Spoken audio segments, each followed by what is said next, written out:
Isa lang ang kawali at ako'y magluluto ng adobong bunay. Hello guys, welcome to my mini vlog. Oo, tama ka, itlog lang to. Basic. Pero hindi lang ito basta lutong itlog.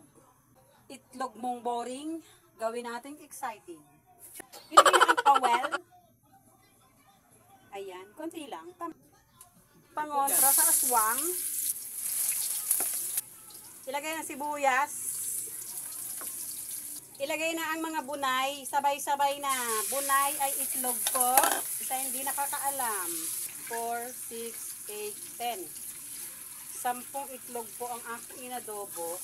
Yes, sakto lang to sa amin. Toyo. Soka. Lagyan ng oyster sauce. Promise guys, try nyo ito. Sobrang sarap. Ilagay ang paminta. Lagyan ng dahon. Lagyan natin ng chocolate. Yun, no? Oh, luto na, guys. Ganun lang kasimple. Oh.